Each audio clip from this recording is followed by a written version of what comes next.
Hello, my name is Miranda HP, And I'm Connor Calloway. and we are the Bountiful Bards, Please join us in our first ever recorded D&D campaign. the Fountains of Cathaidra.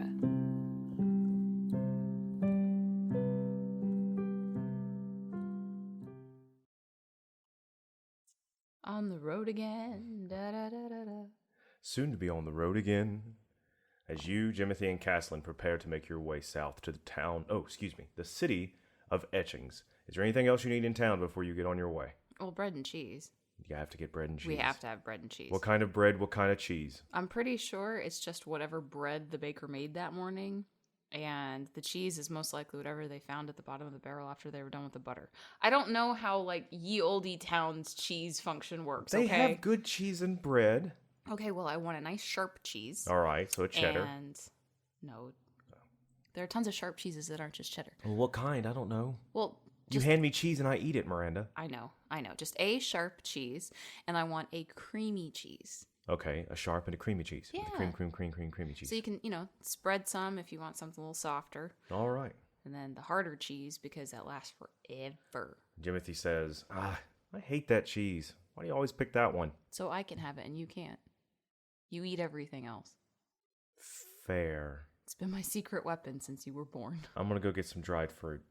You do that because I hate dried fruit. And Caslin runs up and comes, I found a bunch of pastries. I know you did. What kind of pastries did you find? Oh, blueberries. I got blueberry tarts in here, and scones, and some strawberry muffins, and a pecan muffin. I guess, it is getting close to yielding. Anyways, yeah. And he takes his little knapsack and throws it over his shoulder. So we ready? Far as I can tell. Okay. Because I'm assuming they have a barrel that they're bringing with them of water, because that'd be a lot of water for a lot of travelers. Yeah, they're going to be feeding you. You just have road snacks, basically. Right. This is going to be a 2-week journey. Can you imagine so you that? hear, doom, doom, doom. The ox cart is coming along with refreshments. Please let us know if you would like a pack of, crinkle, crinkle, not peanuts. They have not peanuts? I've never had those before. I know, they're not peanuts. It's wild. Okay. And ye old ginger ale. Well, I have to roll for encounters. Ooh. Let's see what we encounter. We will. On the road. Music starts. The three of you get back to Stephen's wagons just in time as his train of about 6 wagons pulled behind a team of horses is prepared for the road. Get in, y'all. We're about to go die of dysentery. There's several other individuals that have hopped on as well. 4 of the wagons are just for carrying timber, and then the other 2 are more spacious areas to where there is storage, but there's plenty of places for the 3 of you to climb into the back and sit down. It's going to be a little bit of a bumpy ride, but not too bad as you make your way down the Civilized Road. Now, you do go beneath the outpost of Turok, and as you get closer, you can just finally see just how big this bridge-like fort is that spans either side of the road. As you're going underneath it, it's just a large, well-made wooden structure with stone foundations to either side. And you can see several individuals in uniform up top, looking through long telescopes and talking to other people. And they're probably about 3 or 4 stories above you, I would say, as you're going underneath them. It's really neat looking. So is it like Fantasy Arc de Triomphe? It's wider. So I forget what the bridge is called in Venice, but it's more of an oval arch than it is a straight up and over square arch. Right. Yeah. Because the Arch of the Triumph can probably put about 2 or 3 wagons through it at a time. I need the road to be about 12 wagons at a time because of how busy it is. That's some hella support they got going on there. Isn't Fantasy beams. Steven says, I can't remember. I'm just going to make I'll just make his voice. I can't remember what I did. We're getting out a little late, so we're not with the rest of the wagons, but maybe we'll catch up before the end of the day. If not, we're just going to be riding alone for a while. Okay. All right. Nothing we can do about it. Right, as you make your way along. What does Leah do to pass the time? Play music, obviously. She gets her lute out, and she's just, kind of like, when people...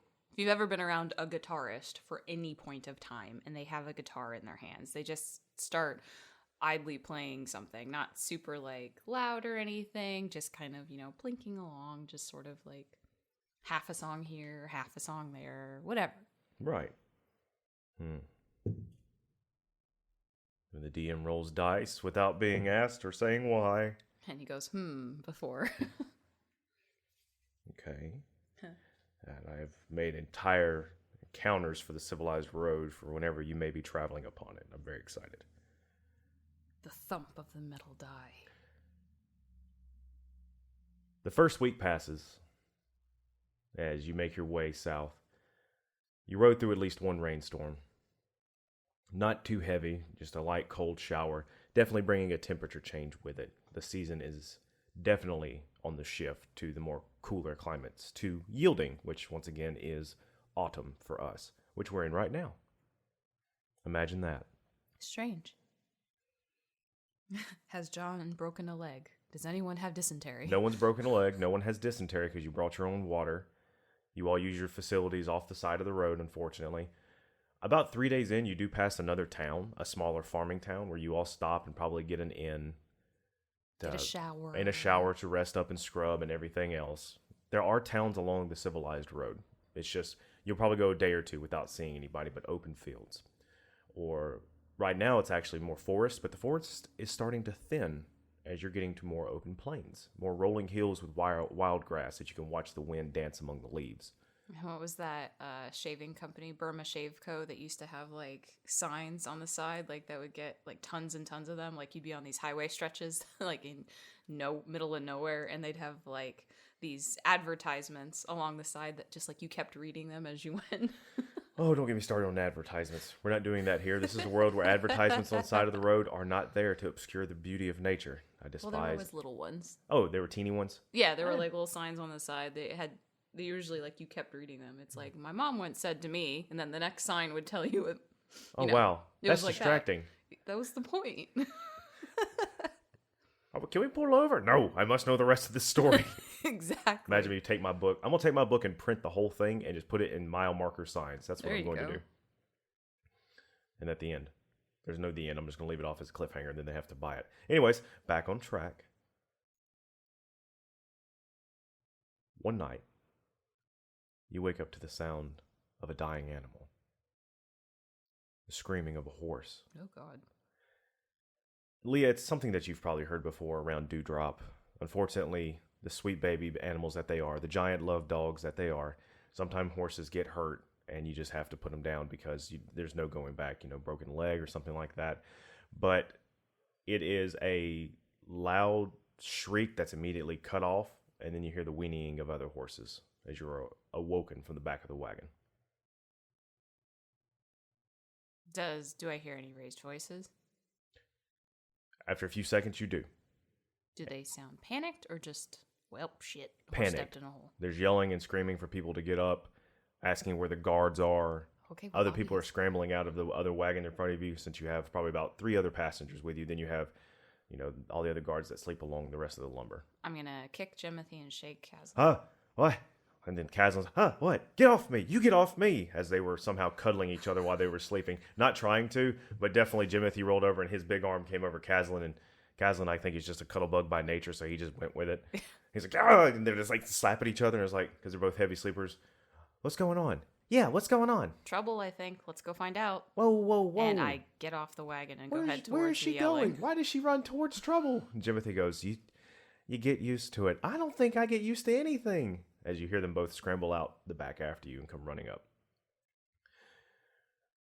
The horses have been pinned over to the right of the road where they could feed in the wild grass.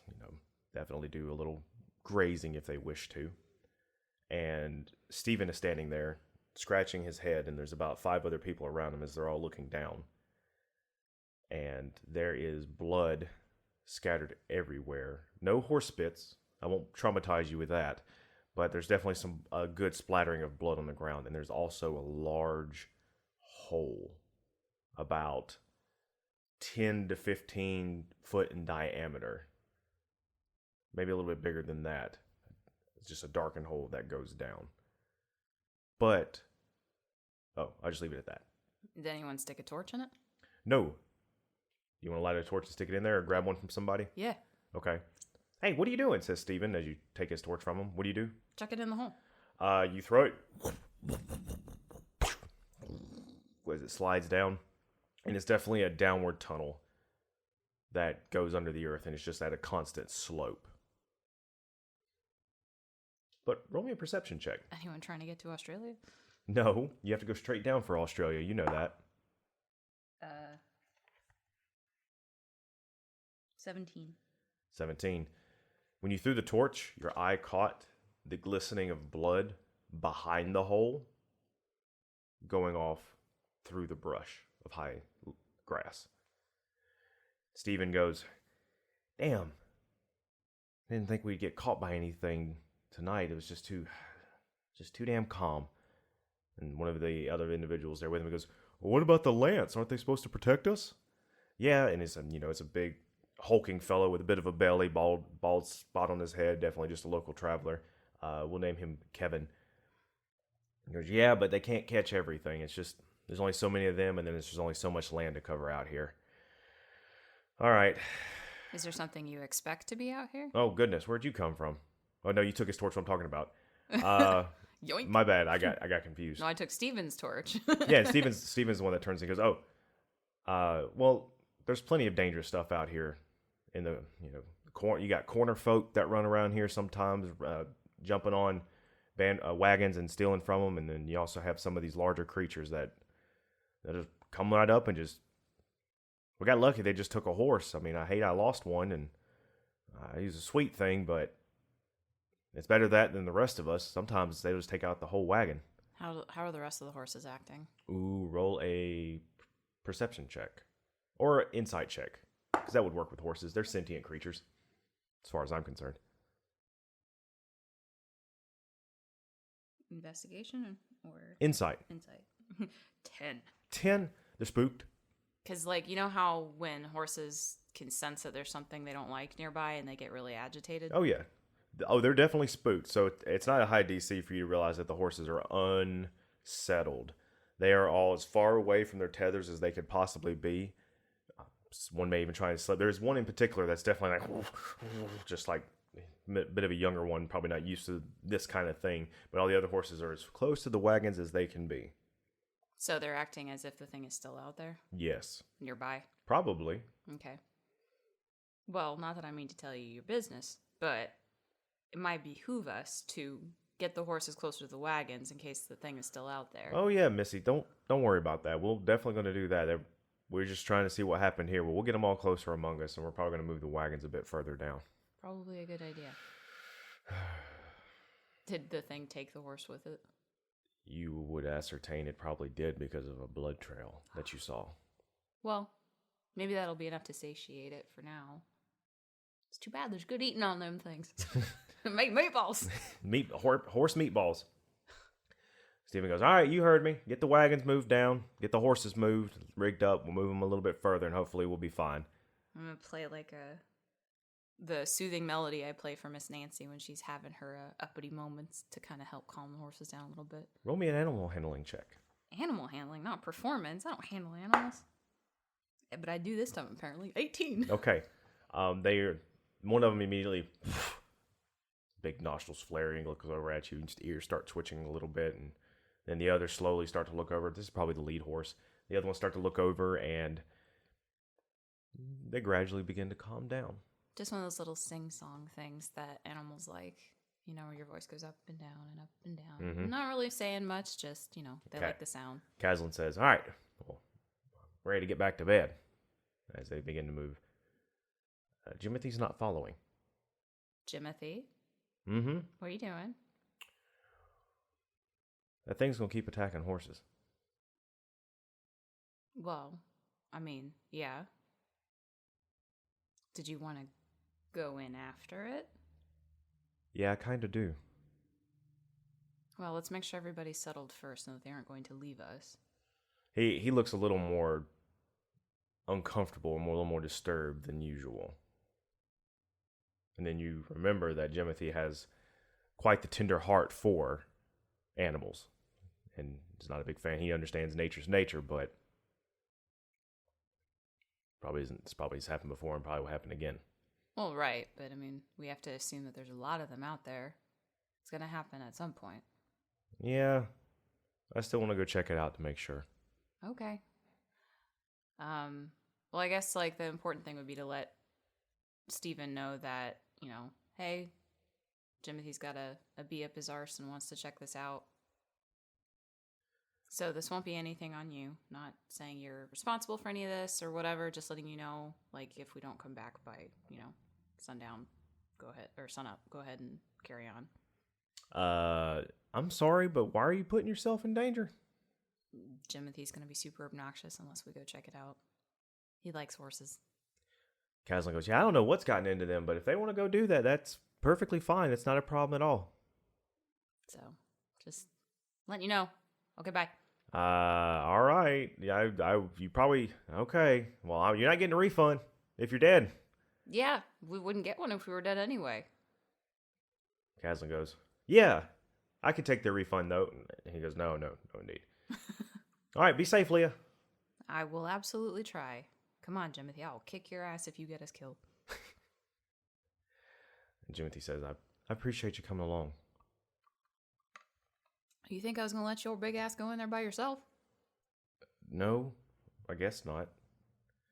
All right, let's see if he can roll a survival check, which he doesn't have so bad at. Well, I mean, if there's a big ass trail of blood, it doesn't seem like it's that hard to follow. It shouldn't be. With a 13, he begins to follow, making it as quietly as he can go. In fact, he's going to try and roll a stealth check. Yeah, obviously everybody wants to be quiet. Caslin, you got anything to help us out here, buddy? Caslin's not with you. Oh, okay. 16. He was all like, yeah, y'all go on. You're going to do whatever you're going to do. So right. He said 16? Yeah. All right. As you're making your way through the brush, trying to avoid the blood so you don't get it on your clothes, but it's definitely easy to find. You can smell it. It's metallic on the fresh air, crisp, cold air. And then Jimothy holds up a hand as he thinks he hears something. So for a perception check with Jimothy. That's good. It's real good.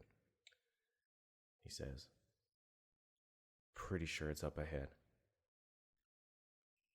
Moves a little bit closer. And he stops you. He goes, don't come up here. He says, I found the horse. It's dead, but it's not. It was definitely left here.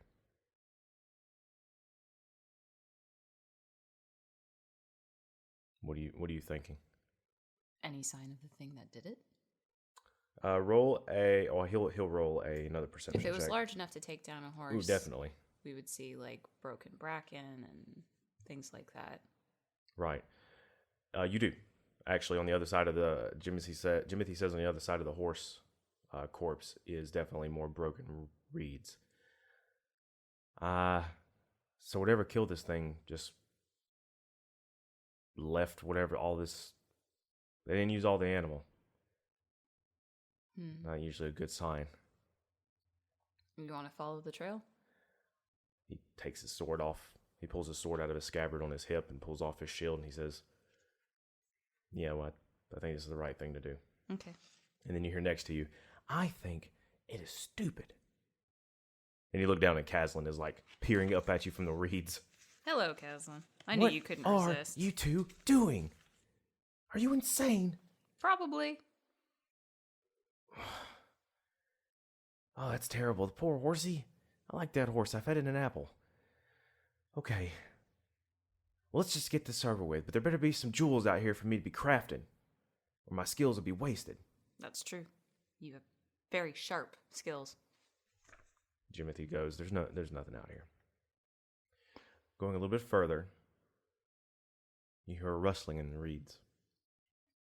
Are we in a forest or by a river? What's going on here? You are not reeds. Wild grass. I'm sorry. I said reeds. I'm thinking tall grass. Bracken, underbrush, sticks. As you're moving, Jimothy takes another step ahead, and then he senses movement on the other side of the grass. Reaching forward, he opens up the grass to try and see what it is, and he sees 4 black, large, egg-shaped onyx-looking eyes looking back at him. And you hear as these pincers cut in front, and this crustacean bug, just carapace looking creature stands up and just starts making this horrible locust like clicking noise over the top of the three of you. And this monster is definitely a little bit bigger than probably any of you thought. So I'm going to need you to roll for initiative. I'm never forgiving you, Jimothy. Yeah. It's a bug. Oh, wow. Hold on, let me roll initiative for this bug. Oh, this is terrible, Connor. I will never go. Everyone's gonna be dead. I'll be just like, well, because I rolled a nat 1 with +2 to initiative, so I have a 3. You have two other people here that are very capable, I think. Not really. I just rolled a 5 for Caslin. Oh God. Well, he gets a +3 to initiative, so that's fine. Caslin's like, I am little and that is big bug. Leah's like, I don't do bugs. I don't do bugs. I know what my chromatic orb is going to sound like if I ever use it. I'm excited for you to use it.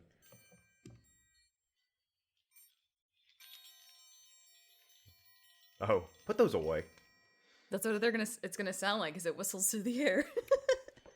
All right, at the top around this monstrosity that if you survive later you can find out is called an ankage, is going to attempt to spell that. An ankage, Ankheg, and I'll show you a picture of it later. I don't know that I want to see one, but okay. Oh, it's definitely awful looking. It's gonna try and make a bite attack though at Jimothy. Well, you did stick your ass up there in front, buddy. Can I only do bonus actions on my turn? Correct. Okay. It's going to try and bite at him. It goes to snap. Jimothy easily ducks up underneath, and as he does so, I believe it's going to be his turn, and he is going to strike up at it with his sword. My pronouns are his. Ooh, 8 + 5 is not going to be enough as he cuts up with the sword, and it just grazes along the carapace but doesn't cut in. And Jimothy looks up and goes, uh-oh. Caslin is going to bonus action hide and take off into the reeds. Reeds. Damn it. Where do these reeds keep coming from? He brought the reeds with him. He's like wearing a ghillie suit made of reeds. He takes off he goes, uh-oh, as well, and then he turns around and runs into the grass. But then he hears as he tries to make his way around, and he is going to try and attack with a sneak attack.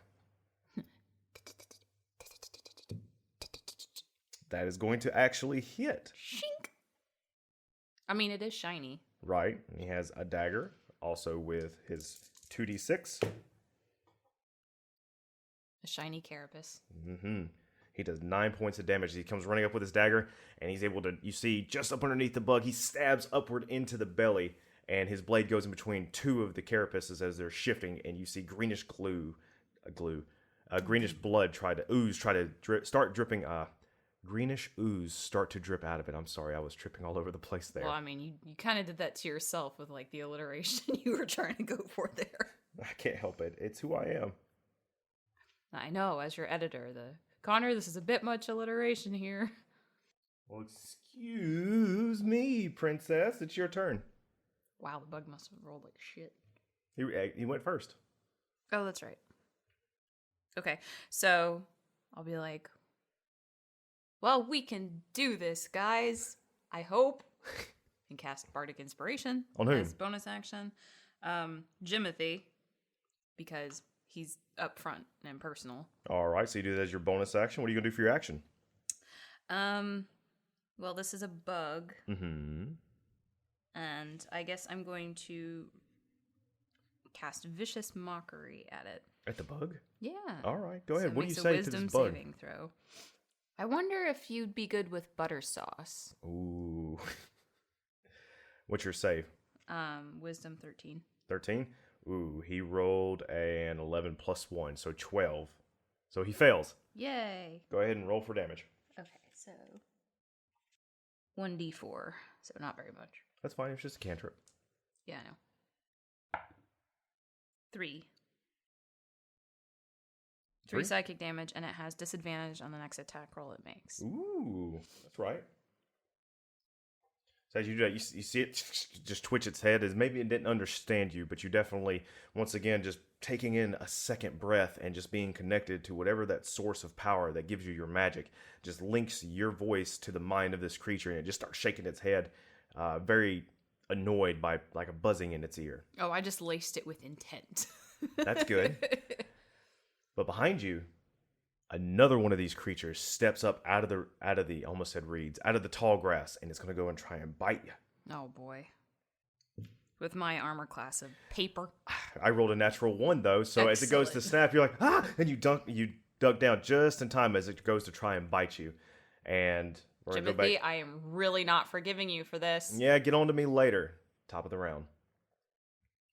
The bug is going to do an acid spray. So the with Egghead disadvantage.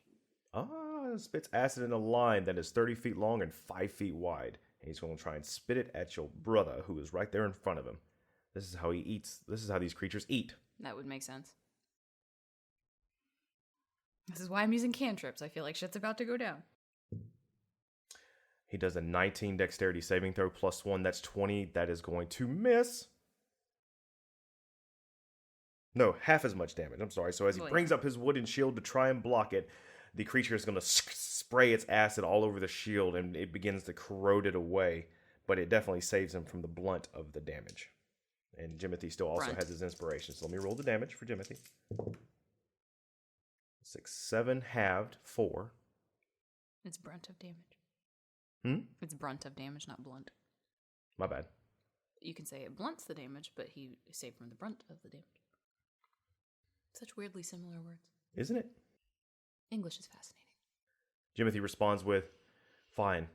He takes the shield and he's going to throw it down as it's burning away with acid. And in his right hand, he's going to look over at you. My apologies. In his right hand, he's going to look over at you. And he's going to look at the bug and he's going to snap his finger. And a flame appears. Ooh. And then he throws his hand forward. And he out of it lances a firebolt. And it's going to collide with the creature. Somebody's been paying attention. He decided when he turned level 3 that he was going to become basically his class is going to be an Eldritch Knight. So he is going to be a magic user just like his sister. Well, yeah, wouldn't want to miss out on all the fun. Right.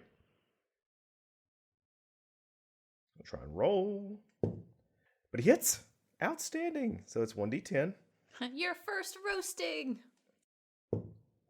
And that is a 7 damage to the bug. Outstanding. On kegs roasting on an open fire. Oh, it is the season, isn't it? Just Carapace crackling at your knees. Caslin goes, whoa, you too? He's going to do bonus action hide again. Because there's plenty of places for a halfling to hide in tall grass that's 2 feet taller than him. And he rolled an 18 plus his stealth. Which is probably a bajillion. Plus 7. So he goes, whoa. Finishes. And then he's going to come up from the other side with his dagger and try and stab the creature from the other side. So let's see if he hits. That was cocked. That is 6 plus. It does not hit this time, Does unfortunately. He get advantage with the sneak attack? But Jimothy is right there. I thought He would. Let's roll again. And Jimothy's right there also, so he's kind of flanking. Mm-hmm. It's cocked again. So that's what you get for rolling on carpet. Well, you can roll. It's still not roll high enough. I guess I just need to use another die for Caslin as he goes up to try and stab, and the dagger deflects and his fist just slams into the side of the creature.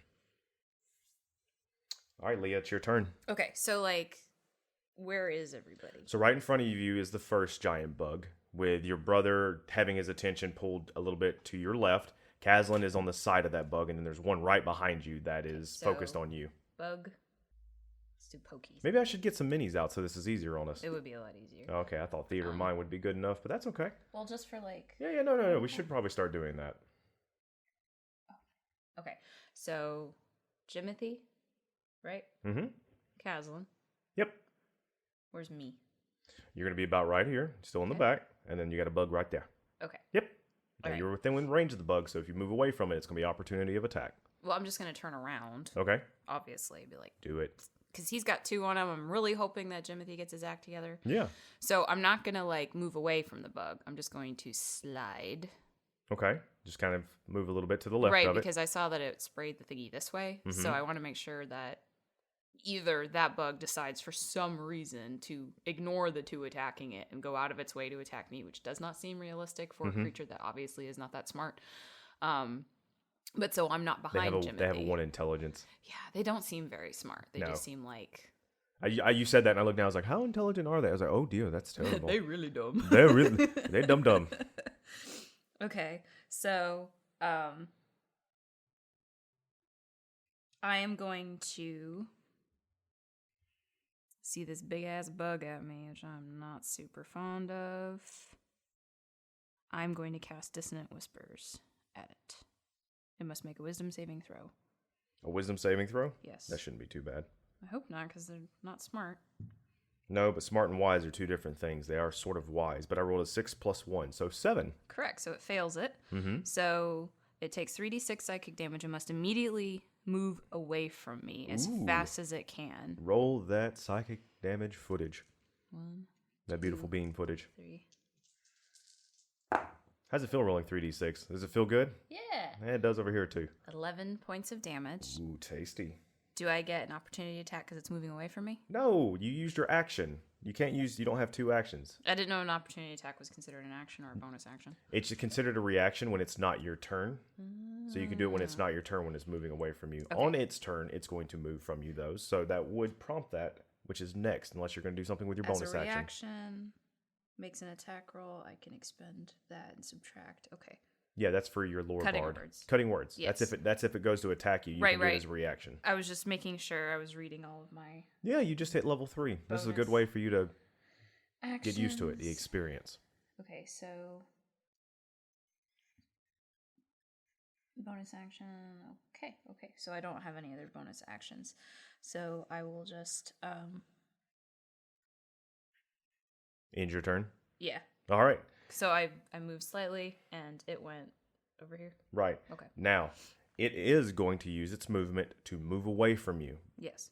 Let's see if... Oh, it still also has its acid spray. So it's going... While it's moving away, it's still going to try and shoot acid at you from a distance. So I need you to make a dexterity saving throw. Okay. Nope. What'd you roll? 8. An 8. Ooh, yeah, this is going to be spicy. You take 10 points of acid damage as it just across your boots and legs and begins to burn your legs as it burns through your clothes. Okay. Probably making terrible noises at this point. Yeah. No, me. Oh, yeah. Oh, well, also that noise would have worked for you too. At the top of the round, we're going to see if the first bug gets its spray back. It has a recharge at 6. And I did not roll a 6, so it's going to try and do a bite attack. It's going to turn and try and attack Caslin, actually, because it's trying to figure out what is trying to scratch its underbelly. That's a 13 + 5 to hit on Caslin.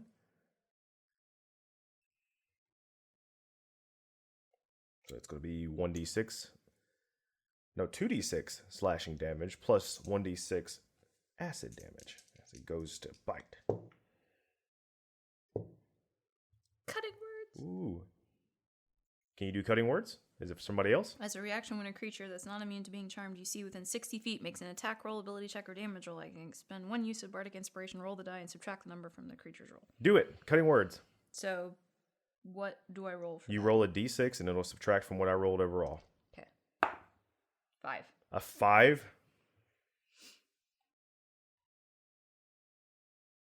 That works. You can't hit the side of a barn. You don't So- know what a barn is.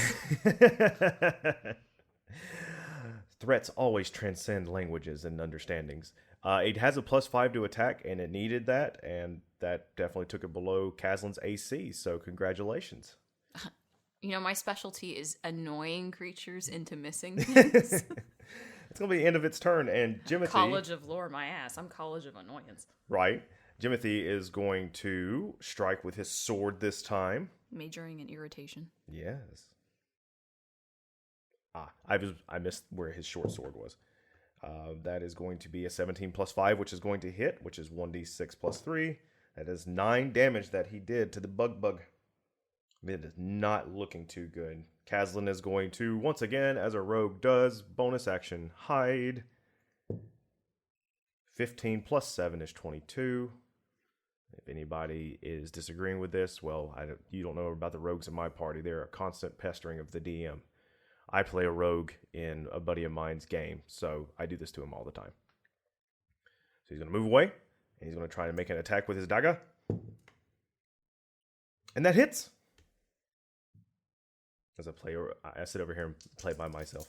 I'm sorry, dear. Ooh, 2 5s. And a 1. That's 11 points. That is just what is needed. So as the bug goes to turn again and tilt its head down toward Jimothy to bite him again, Kazlan comes from underneath his belly. And so he turned to look at Kazlan, and then because Jimothy was able to cut him, he looked back to see what had happened, and then Kazlan comes from underneath and stabs him up underneath, and then twist, and the bug just crumples to the left. So that's 1 buggered down. That's the end of Kazlan's turn. Your turn, Leah. Okay, so I'm going to bonus action healing word myself. Okay, go ahead. So it says... How do you heal yourself? It says plus your spellcasting ability modifier. Is that the spell attack bonus? No, that's charisma. Oh. Your charisma modifier. Okay. Plus 3. All right, cool. The spell attack bonus is when you are trying to hit somebody with an attack. Okay, so it's just verbal, so I'm going to be like, oh, you got this. Come on. As you just will yourself to heal through your own ability, through your own charisma, and begin to heal your legs from the acid burning and just kick it off. Now you just have a few holes in your pants. So I you don't get have to... 6 points back. Ooh, look at that. So that's what you did with your bonus action. Nice, which means I'm only down 4 points. Right. So go me. And then I'm going to firebolt the one that was a dick to me. Okay, go ahead. Firebolt it. Probably not. 14. 14 just hits. Oh, yeah. This is armor class. Okay. So roll for damage. Yep. 1 sec. 1d10 fire damage. Yeah. It's 12. That's 10. 5 points of damage. As you it slams into the side of its face, just scarring it, probably taking out an eye. Does it have to remain afraid, or does it have to do a wisdom saving throw again on its turn? No, I think it was just the 1 turn, I believe. Let's just verify to make sure. It doesn't say it continues, it just says... On its turn, it tries to flee from you. So it's definitely going to turn around and come back. It is not happy. We're going to see if it gets its acid back. It does not. So it's going to come up to you, Leah, and it's going to try and bite you. Does a 9 hit? No, thank God. Oh, goodness. As you quickly just tumble backwards and then get back up onto your feet. Thankfully, you have a little bit of some acrobatic ability in you. It's learning how to fall off of horses, that's why. Right. As your brother turns, and it's going to be his turn, and he is going to throw a firebolt, another one, at the bug. Whoosh.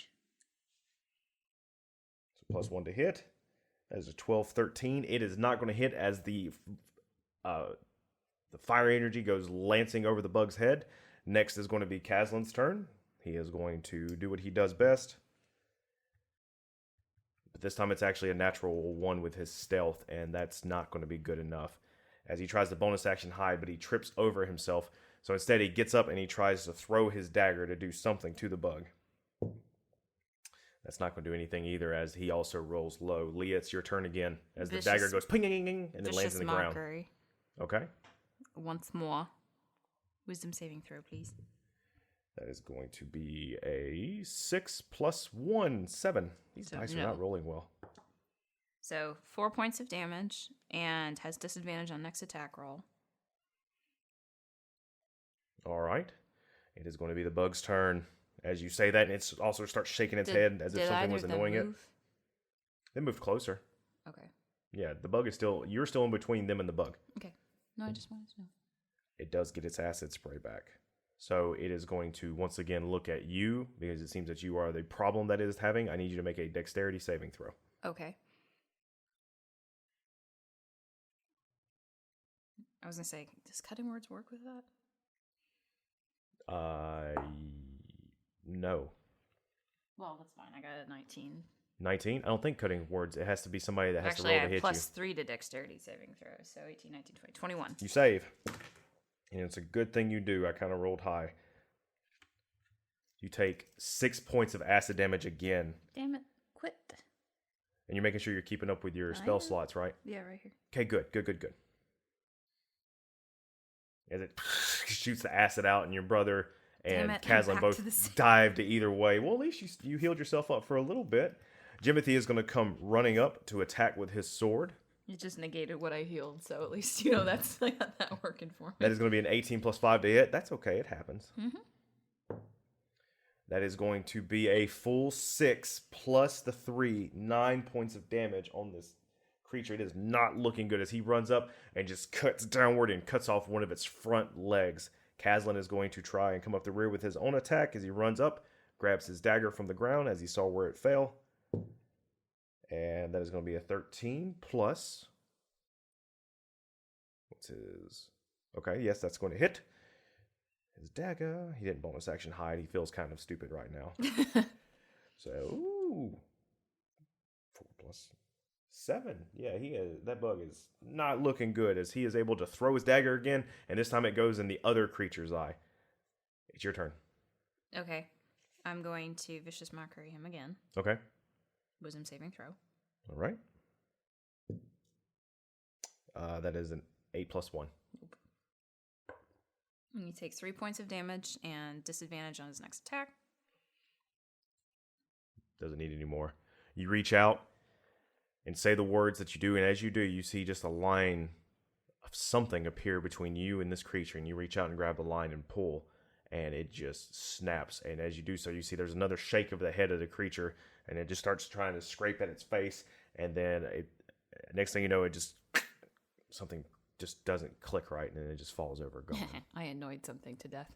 I'm going to bonus action healing word myself. There you go. Combat is now over. Jimothy goes, oh, well, I was expecting like wolves or a rabid coyote, not that. Kazan's like, yeah, you think? This is why we don't go off into the wild grasses or anything or leave the road. These were my favorite pants. Those were her favorite pants. It's your fault, Jimothy. Jimothy just kind of brushes it off and says, yeah, I know. Hold on. He's going to do a nature check. And he rolled a 19 subtract 1, 18. He walks over and he goes, that's strange. What? There's this green that you see on these bugs. Doesn't seem natural. Oh boy. I mean, it seems natural, but doesn't seem like it's naturally a part of whatever this is. Their physiology? It may have been rabid. That's probably why it only attacked the horse and didn't eat it completely. Just was wandering about out here too close to the road. Magical rabies? Magical rabies, maybe. Maybe. Kazan's like, wait, there's magical rabies? I mean, there might be. Whoa, no, don't do that. First you, now he can do it. Something's not right. Oh, never mind. You're wonderful people. I shouldn't say that. I'm sorry. I'm just like, whew. You're not going to sacrifice me for your magical ways out here in the middle of nowhere, are you? No. Why'd you hesitate? To amuse myself. Ha. But I do think you're onto something in saying that something's not right, because the odds of two of us popping up with the ability to do magic out of nowhere does seem a bit weird. And there's stuff that's happened that's weird. But before we get into a big philosophical discussion about this, because we're kind of in the middle of nowhere still, we might consider, I don't know, burning these things. Jimothy goes, we got to cut away a lot of the grass. I don't see why not. Okay. So, just cut the grass away around them and then use our firebolting to... Jimothy takes his sword and begins hacking away, tearing everything apart, getting a nice wide area. It takes about an hour or so before you both are able to set the grass around them on fire and just basically start a bonfire to start cooking away the bug, and immediately just starts, burning, blackening, lets out this putrid smell as just the three of you are standing there. And Caslin looks up and goes, I'm going to head back to the wagon and let them know that everything's okay. I'll see you when you get back. Yep, I plan to head back to the wagons and change as soon as possible. All right, bye. And he's gone. Jimothy looks over and goes, so did you see what I did? I did. How's it feel? It feels different. I don't think it works like yours works. I've heard you describe it when we've talked. I feel a little bit different about it. Something just kind of clicked. Makes sense. Yeah, I think I want to learn a little bit more about that before I have to head home after we get to Etchings. Well, my whole goal is to learn about it anyway. Are you proud of me? I'm very proud of you. Even though you about got my legs ate with acid.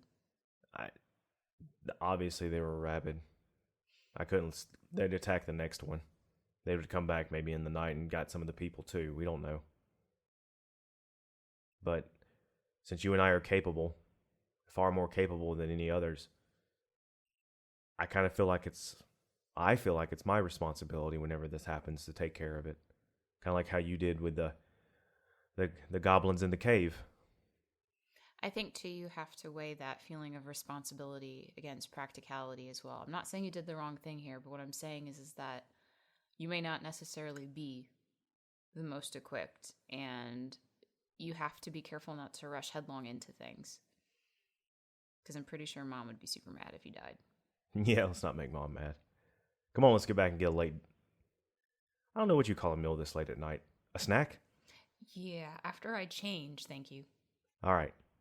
And the two of you head back to the wagon. Thank you for listening. Please leave a review anywhere you found us.